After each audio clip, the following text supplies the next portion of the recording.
Well, we're back again. It's your boy Low, and you are listening Low on the Listen to Low Show. Brought to you by Sweet Fire Production. Remember what I said once and I'm going to say it again. 2 ears, 1 mouth. Because you never know what you might miss when you listen to Low. The motivation quote of today is, prepare for anything that comes your way. I'm going to say that one more time. Make sure you're prepared. You are prepared for anything that comes your way. Whether it's something that happened fast, something that happened slow, be prepared for it. The way you answer that question, the way you respond, and the way you apply the answer can make or break the conversation, can make or break the way people think of you. It can make or break how the conversation will go. Ask yourself, when you sit down and talk to your kid, do you talk to them in a way that they can respond in a proper way? That their answer can continue in a great conversation. Because the way somebody responds dictates whether that question kind of blow up or just stays nice and settled. Obstacles always come up. If you ask a question in a way that other cannot respond properly. I always told my kids when they went to college, as your freshman year in college, I'm going to talk at you. I'm going to talk at you. Because I understand that leaving from high school to college is a crucial transition. You know how hard it is to maintain discipline, your character, time management. When you came from a kid, came from home where they had all that more structure. Now they on their own. They can just get out and do whatever they want. Stay out late. I remember my friend just telling me the other day saying, man, my son went to college, hadn't been there 2 days, and I looked at his 360 and it said that he was out at 4 o'clock in the morning. My son, the third day, driving a car and looked at the 360, he's speeding 4 times. See, they can do whatever they want. But when you call them and have that conversation, if you call them in a way of don't do this and don't do that, that conversation don't go well. But for me, I feel like you stay on their neck the whole entire time. But you have to be prepared to stay on their neck. You have to understand what happened when they transitioned from high school to college. That's the key. You have to be prepared for it. You have to be prepared for them staying out 4 o'clock in the morning. You have to be prepared for them speeding 4 or 5 times. Right? Because if you're not prepared for it, when they call and say, Daddy, I got a speed ticket, I'm going to jail. Or Daddy, I got a speed ticket and it's a reckless driving. You know what? Your response is going to dictate that relationship with that kid that's in college miles and miles and miles away. So make sure you're prepared for anything that comes your way, especially dealing with your kids. I was reading that book with Tony Dungy again, and here's a verse that Tony Dungy put out. So it was 1 Peter, chapter 3, 15 and 16. And here's what it said now. It said, if someone asks about your Christian hope, always be ready to explain it. But do this in a gentle and a respectful way. Then if people speak against you, they will be ashamed when they see what a good life you live because you belong to Christ. So it's all the way you deliver and that response from that question. So make sure you deliver it right and you prepare for them questions too. That's why every time someone asks me a question, I think, look up in the air, bring it down, deliver it. I'm making sure that I gave myself a chance to deliver that question without a certain tone, without an impulsive answer. That's huge too. Be prepared for what? What are we preparing for when we got kids? What are we preparing for when we take our kids to a certain football team? What are we preparing for when our kids choose a certain college? What are we preparing for when an agent comes and want to offer money or want to be one that represents your son or represent your daughter? What are we preparing for in that situation? Here's what I always go back to, and Tony Dungy said it best. Boy Scouts, Girl Scouts, they had a certain level of creed that they went by. It's talk about be courteous, be kind, be obedient. But one of them said, be prepared.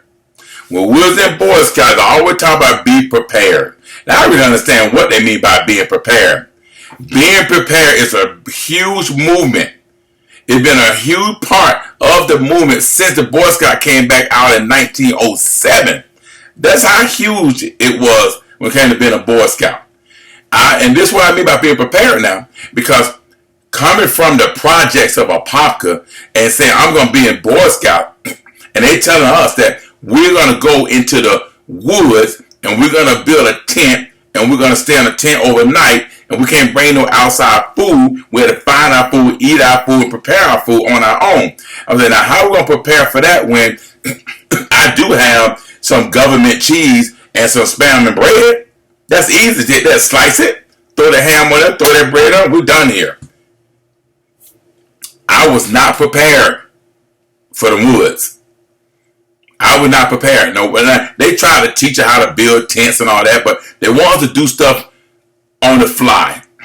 Be prepared to do things on the fly. Be quick. Think on our feet. Everybody heard that phrase, think on your feet.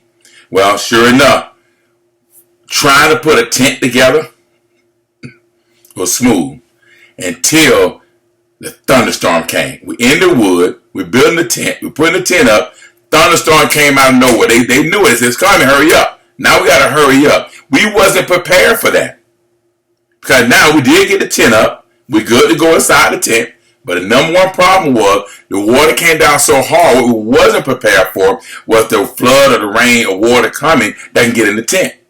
So quickly, we had to learn how to keep that water from getting in that tent. So what we had to do is get shovels. Shovels. Yes. We had to dig a hole, a tunnel, a ditch around the tent so the water can go in the tunnel or in the ditch. Sure enough, it worked. Be prepared. Time to eat. We hungry. No bread, no spiced ham, no government cheese. What are we going to eat for all these days? We had to be prepared to go out and find the right berries. Mulberries, which we knew about mulberries. We knew about pecans, right? Because we had that in the hood. That was easy to find. What about bread? I want to eat. What about a real meal? We had to be prepared to take this flour and to put it with water.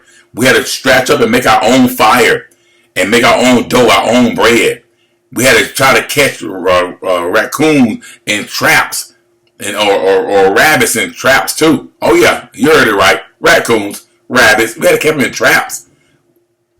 That was the difference right there too. Once we caught them in that trap, once we had it all set, sure enough, boom, we had food to eat. Being prepared. Prepare for anything that comes your way. That is the key, and that is the saying. Think about that for a moment. For any old thing, that pretty broad spectrum of knowledge to store up to be prepared for whatever might come our way. And even though I still think that I don't know what to be prepared for, it's perfectly respectful and appropriate answer you got to give. I also know that the more we know about what we're doing, the more we use to get people to listen to us. When I came up with the name Listen to Low, I had to make sure people knew what I was doing. Who was I? Who I am. I'm a coach. I'm a trainer. I'm a mentor. And that's what we talk about the whole time. Because being a coach, being a trainer, being a mentor is very important in young athletes' lives. And in parents' lives too. You'd be surprised how important it is for them three things for a parent itself. So I knew that, and that's why people should listen to me. When I first came out with Listen Low, just the podcast itself, easy, the numbers went up. Because they knew that I was saying things that were going to prepare them for life, prepare them for a certain conversation they're going to have with their athlete, a.k.a. their kid. Listen, guys, I found that especially true when it comes to coaching. You got to be so prepared in coaching nowadays, especially in the type of coaching what's going on with the youth athlete and the youth coaching. You got to be prepared for it. I tried to come back and coach, and I wasn't prepared. I thought I can go back to my old school ways. I thought on Monday I can do Bible study. I thought on Monday I can do study hall. I thought on Mondays I can do team building, then go to practice. Then I thought on Tuesday I can come in and do straight practice, and Thursday straight practice. I thought on Wednesday a great day to send motivation quotes out to them, check on their homework, build a Zoom. I thought I could do all them things there through the week. I thought on Friday I could still get them on Friday, go to a football game, sit down, watch the game, and learn the game, enjoy the game, watch other athletes. I thought on Saturdays I can meet at one location and then go over, and now the kids on the field 2 hours. That's how it was back in the 2000s, and that's why we were 54-4, 15-0 national champion. 14 guys go to college, 3 of them go to the military, others just working men. All of them living, no one dead, only one went to jail. That's what I thought that was the answer. I thought I could do that 20-something years later, but that wasn't the answer. I was not prepared for what's going to happen in 2023. I wasn't prepared. But now I'm prepared. So now I decide I can make that decision. Do I go back or I just stay? Because times have changed. I didn't know that families and parents really didn't care about a Bible study. They didn't really care about the kid doing homework and studies. All they cared about ordering them new jerseys, ordering them new helmets, and going out there and playing the game and betting on the game. That's all they cared about. They didn't care that when we came to the game, there was more marijuana smoke that I can imagine that I'm getting sick. Kids getting sick. Now they upset and pissed off because their kids started smoking weed. But you put them in the environment. I wasn't prepared for that. I wasn't prepared for the coaches and cursing, and the profanity was so aggressive in the middle of the game, hiding the game at other teams, not even their own team. I wasn't prepared for that. I wasn't prepared for having them upset because we went a little bit over in practice, or because we did more preparing to be young men than just straight football players. I wasn't prepared for them to be upset because I focused on faith, family, football, education, then football. It was different. I wasn't prepared. I didn't know what to expect when I run around with red cups. I didn't know what to expect. I wasn't prepared for that. I wasn't prepared to understand that it's possible that I might not come home. Somebody might get shot. Somebody might get fight. I wasn't prepared. I put myself in that situation, but God helped me through. He helped me come through that. And I understood that everyone was not going to follow my old school ways. But the players who would listen to me, because of the respect that they needed to show initially to us as coaches, man, that was totally different. However, whenever it became apparent to a player that a coach didn't really know what he was talking about, the player used to tune him out easy. So I knew I had to make sure that I knew what I was talking about. I knew how to prepare them. I knew how to coach them. I knew how to get them ready for the game. I knew how to talk to them. I did all them things there. And that's one we did was district champion. We did win. We didn't win the big one, but we won. We was winners. So my old school ways work, but not all the way. There's some things I could have done different. I should have done different. There's something I should approach different, but I wasn't prepared for it. I wasn't prepared for it. Not all the way. So I had to get prepared for it. I mean, one of my coaches, Chip Gurkey, he always talked about this. He always wanted his staff to be sure that we understood what we were teaching, what they were teaching us. He made sure that we understood why you do this, why we go that route. They taught us. Now I remember Greg Thompson taught me what the route tree was. Eddie Williams taught us what defensive back was. They taught us how to run lanes was. They taught us what was the scene. Our coaches prepared us back in the days. Now I don't know. I think it's all about that shake and bake, showboat, give him the ball and go. I watched a video the other day. They get the ball to one little kid, and he just ran all over the place. No system, no attacking the line, going down the hole, understanding the game of football, making them stronger, making them physical. That wasn't what it was. Our coaches were teachers first. And my coaches were teachers first. I learned a lot. I took everything I learned from high school and applied it throughout all my training. Even when I went to college. When I went to college, I taught Chris Penn how to run routes. He ended up playing at Tulsa, went to NFL and everything. He never seen it before. I'm a player, he a player, but I'm the one teaching them how to run routes. because I was taught that way in high school. That lets you know that you have a true coach or was a teacher, because they prepared you and taught you so well that you could take that training and become a coach, and that's why I'm a coach today. We have to understand that many players, and especially like my players when I was coaching, and when I was a player in high school, many of the players for many situations possible, we need to be able to think before we do anything. Think and be prepared for whatever might happen. We have to be prepared. We have to think and be prepared for anything that might happen. So make sure that your son, your daughter is prepared, ready for the unexpected. Don't think that the coach love you. The coach, you their best, you their favorite. Don't work like that. All thing them coach want to do is win. Because they get, that's it. All the coach want to do is win. Not prepare, not develop, not motivate. They just want to win. I watch it in youth football. I watch it even in college. Now it's worse because of money. It's not football, it's money ball. They just want to win. I see it. And I told my daughter when she was in college, I said, listen, you had 2 great years of volleyball. You're academic All-American. You were top 10 in your SoCon. You got hurt, came back, battle can get on the court. That coach don't care. She just want to win. And that's why now you got to be prepared to do what? Lead. And that's what happened. Now you got a new coach. Guess what? Yeah, that coach putting you to work, doing everything, making sure you prepare. That coach making you, be a leader. You the top girl. You doing all the videos. You doing everything. But guess what? You better perform in that court. All that's irrelevant. Once that game start and you get that chance, you got to produce on the court. If not, you're out.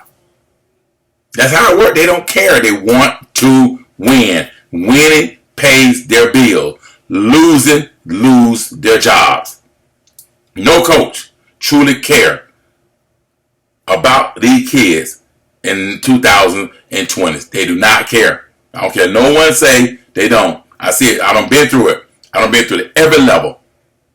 I done been through every level. I see it, and I go to the bank on it. They really don't care. So you better prepare. You better prepare your son, and you better prepare your daughter, and you better prepare yourself. The same is true when God tells us to go out and speak about Him. He wants us to be ready when someone asks us why we believe in what we believe. Why we accept Jesus Christ even in our lives. Why we follow Christ and try to live. Hopefully it shows as He wants us to live. God, be prepared. Any moment could be a time when He works through you to change a life for all eternity. Somebody said, wow, coach, do you walk the walk and talk the talk? My answer is no. Do I go to church every single week? My answer is no. I work on Sunday. So Monday, my book club, my prayer, my preaching, my talking, I'm there getting it. I find another way to get it. Same time, I'm ministering in a different ways. By being a coach, by being a trainer, by being a mentor. Always, that's why I tell people, always put your kids around positive influence, positive people that genuinely care. How you know they positive? Because they walking in their purpose. They're doing what God put them on earth to do. No one not going to tell me that 5'11", 193 pounds, 4.440 per both sides of the ball, love to hit, can catch, run route, smart, don't supposed to make it? Get hurt, whole life change? Well, my purpose. Once you realize that is not your purpose, then you do what you need to do. And that's why I'm in the situation I'm in today. Somebody asked me, imagine if you would have made it with NFL, do you think you've been so much impactful? Maybe not in this way, but I think another way I would have. But then I think I've been impacted in a different way. Let me give you an example. When an NFL guy does a football camp and charges $399 to get a special package signed with him, or $200 to come to the camp, he only going to get a certain type of participant. He going to get the one where the mom and daddy got money and they're big fans of his team. They're going to bring him out. When the kid get there, he's going to get they're going to get a shirt that's too big. They might throw him a lunch. They get an autograph. We have fun. See you later. See, that's probably been me if I'd have made it. Now instead, I'm doing a $25, $50 camp, motivating, coaching, feeding them, getting them gear, church that match, church that fit, coaching, continue to coaching, exposure. That's a different story. Now these type of kids that's coming here, they coming here because they want to get better. They want exposure. They want to make it. They're not coming there to get an autograph. So it's two different types. And I like my way better. And just what it is, let's keep it real. So make sure you understand where you're going. Don't go to a camp because this kid here, just because he played, I want my son to get an autograph. Go because you get an opportunity for your son to get better. That means you doing it your way. You want to go because you want to go beat them people. You want to go, oh, my son's at this game, go brag. No, go where you brag about how better they got. Did they get better? I'm not saying don't go because free meal, free eat, go. But did they get better? Don't pay $400 for an autograph. Pay for them to get better. Develop, exposure, networking, positive energy, positive mindset. That's what we do. And then they'll be prepared for everything. They go to the camp and they're not prepared not to get that autograph, not to take that picture. You take a picture in the back, they didn't see them. Be prepared for what comes your way. And teach your kids that. Always expect the unexpected. Don't trust everybody. Be prepared for disappointment and be prepared to deal with and handle that disappointment, and make sure you go to people that got your back when you aren't disappointed. Because disappointment is adversity. How you overcome that disappointment is the key to success. The uncommon key said, just like this here, you don't need to be a Bible scholar to tell someone how Jesus Christ had changed your life. Look for an opportunity to talk to someone today. Look for someone outside of your comfort zone, outside your realm. Make sure that every time something comes your way, something comes your athlete way, your kid way, be prepared to help them answer that question. A friend of mine called me the other day and just saying, hey, coach, you remember this kid? I said, yes, I remember him. He was a dog, 4-star, had all the offers in the world. He quit. He stopped playing football. He wasn't prepared for that. He had an injury. He didn't play anymore. He wasn't prepared for that. He was prepared for something different. I never forget when my son snapped his Achilles. He wasn't prepared for that, but he was prepared to keep going and get that degree because that's the ultimate goal. What are you preparing him for? NFL or college graduate, college degree, a career? What are you preparing them for? I told you once, I'll tell you again, the NFL is a dream. A college degree is reality. Now, the Power 4 is a dream, and D2, D3, NA, all that, that's reality now. But guess what? Still can go to college. I'd rather my son get an 85% scholarship than none. I'm okay with that. We can't look for them to go to the NFL. That's not the answer. Look for them to have a great journey in football. Look for them to have a great career. Look for them to go to college and come out a college graduate. Look for them to get a 4-year degree, not a 4-year degree or 3-year degree.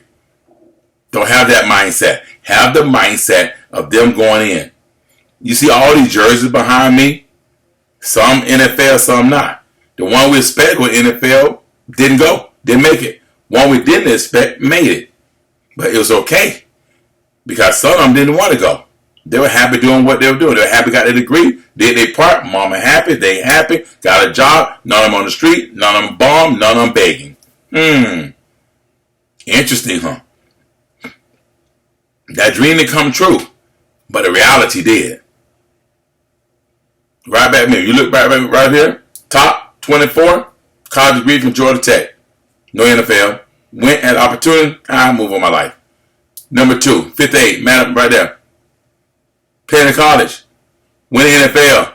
Went a high paid linebacker. Come on down. 14, graduate from college. So I want you to think about that. What's important? What are you preparing them for? And what I see out there now, they're not preparing them for true life. They're preparing them for their family, their mom, and they just go and be NFL. Few gonna make it. And when it comes to the girls, I tell them, volleyball, Olympic, you need a job still. Think about it. It's tough. Basketball, everybody see it. They're out there not complaining about they don't make enough money. It's gonna be hard to make that money. It's hard.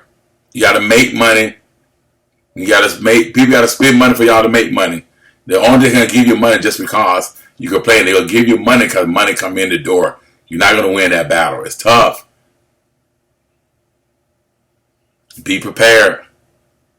Be prepared for anything that comes your way. And you'll Listen Low show. Brought to you by Sweet Fire Production. Sponsored by Excel Speed Training. Sponsored by Lowe's Master Cuts. Sponsored by Champion Lab. Influence Council. Yes. People want to make sure that you are listening.